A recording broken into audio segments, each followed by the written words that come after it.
over at Slow Happy Vintage. It's hot, it's summer. When the going gets tough, the tough go on an antique adventure. Let's head out.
Time to head home. I found Goldette, I found Trifari, I found LaRue.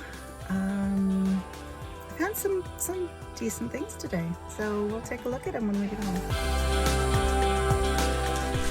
Hi everybody, it's the next day. It's still hot. I still have my hair thrown up, but I wanted to quickly pop on and show you the things that I bought from yesterday before I clean them up and get them listed or kept. I'm not sure what I'm going to do with a lot of them.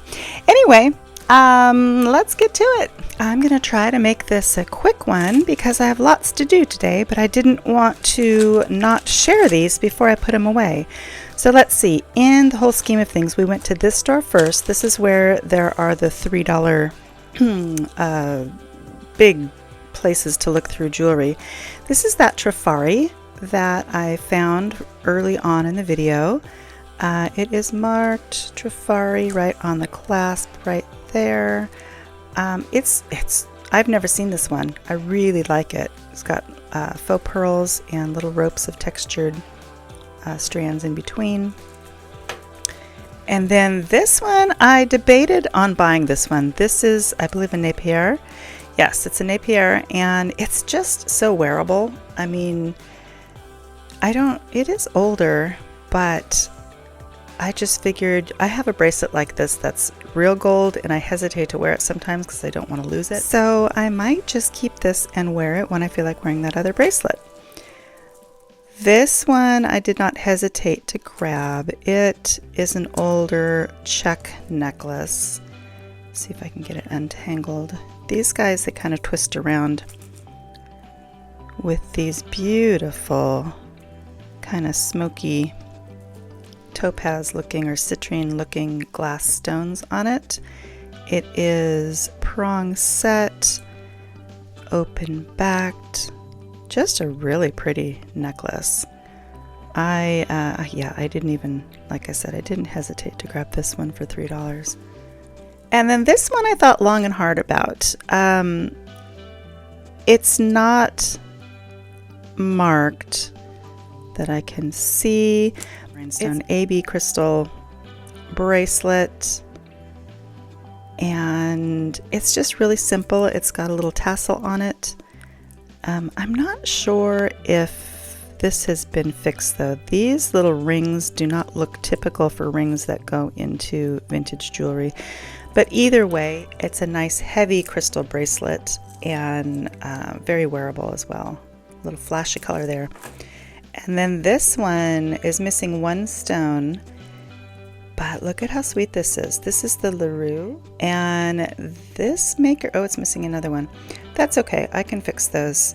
But this maker is a sleeper to me. I'd never known, I didn't know about this maker, and when I saw this bracelet, I immediately thought, oh, quality, okay, let's take a closer look. And when I looked at the comps, it's got really good comps, so grab that one. And then this one was just an afterthought. I had already looked at everything and I was leaving, and this bright orange caught my eye, and so I looked closer. Oh, it did fall apart in my bag. I can put that back together. But it's just a fun faux pearl and plastic beaded necklace, probably from the 60s or 70s. I just thought, what a fun pop of color that is. Somebody is going to really enjoy that. It's not going to bring top dollar, but like I said, I try to keep my expenses really low so I can have some leeway in what I sell. This was in one of the rolling cases, so I did pay up for this one. It's not marked that I can find. It was $12, but look at this milk glass and rhinestone bracelet. Look at the height that it has on it. Look at the detail, the safety chain, the construction. I just thought that was spectacular. Everything's there. It's just, yeah, it's got just really fun design elements to it. So I have not started researching any of these yet. I just kind of went with my gut on some of these. And then this is a hand-painted tile. It's a courting couple. There's a special name. It starts with an F. I'll have to look it up. This was $5, and she had it priced much higher than that. I want to say she had it priced at like $26, and this vendor is kind of selling out some of her jewelry, so I found that in there, and I just thought it was really sweet. It's got kind of a square link chain on it. I really don't know my types of chains, so that's another thing to work on. You know, with jewelry, there is just so much to know. I don't know if anybody could actually know it all, but it sure is fun to try. Okay, and here, well, this came out of the dollar bins of miscellaneous bits and pieces, and it's a check glass, blue check glass brooch, really pretty color to it, nice little sawtooth bezel edge, and for $1, yes please, pretty color. And then these were in the $2 earrings. Now, these are really high quality. They are very reminiscent of some Givenchy earrings, but these of course are not marked, and I've had Givenchy earrings before that were about the same quality, but I can't call these unmarked Givenchy because they should have a mark on them, but they don't. They're door knocker earrings. I was hoping these were marked because they're quality, they're heavy, I mean, they look very similar. I'll try to flash a picture of the Givenchys on the screen, but look how sweet those are. Sweet. I mean, I don't wear this type of jewelry. I like it. I like to collect it, but my jewelry tastes are usually pretty simple. But I do like some glitz here and there. And then this little bracelet, I wanted to see if this glowed. It was $3. It's not a whole lot of anything special. It's not marked, but I like the color. I love greens and beiges and pinks and all that together, so I'm going to take a look and see if it's hard to find a dark corner when it's broad daylight, but I think I found a little bit of a corner. So here is the bracelet without black light. Let's see what happens. Oh, look at that. Yep. So there are a lot of things that can make jewelry glow like this. Most notably right now, people are calling it uranium glass. And yes, there is a type of glass that has bits of uranium in it. and causes a glow like this. So I can advertise this as uranium glass. I'm not exactly sure if it truly is, but with the glow like that, it is a good sales point because glowing jewelry, for some reason, people really like. I'm not going to argue. And the last stop that I went to, I believe this was still the same vendor, different store, same vendor. Well, these in the bag are from a different vendor, but all of these were from the same vendor. And what did I find? I found an old slide tassel Monet, kind of like a lariat or bolo style necklace. These tassels are really cute. You know, older jewelry just has so much better quality than newer jewelry. It's like the gold tone lasts, doesn't rub off nearly as quickly or change color as the modern jewelry. That's one of the reasons why I'm particular to vintage, because it just is much more quality. And then I found this Goldette triple strand necklace. Then I'm getting so much faster at going through those big piles of jewelry. I can spot, you know, when you see a finding like this, my inner vintage sixth sense kicks in and says, oh, that's something. And then I follow it up and check the class. Oh, yep. And check the maker, Goldette, we're good. So this is a triple strand necklace. Goldette does a lot of this style, sometimes with intaglios on them or different charm type things. And beautiful Goldette. There was that. And then this one, oh, I have two in here. This one was also found late. This looks to be probably in the, I would guess, I'm going to say 20s, 30s on this little choker. And I just love this jewelry. It's just romantic. It's pretty. It looks good on everybody. And for $3, yes, please. The stones are open backed. Not all of them. These ones are not, but these are. It's just beautiful. Just beautiful. Then this last one is another one. It's nothing special. I don't even think, does it even have it? It's modern, and I never, I'm not going to say never, but I rarely buy anything with a lobster clasp for resale, simply because it's modern. It's too modern for my taste. But I do like these chains, and I do like creating things with these chains, bracelets or necklaces to put pendants on.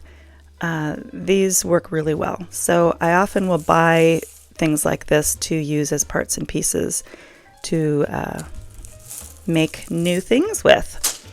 And then lastly was that big bag, not big bag, that big basket full of bagged things.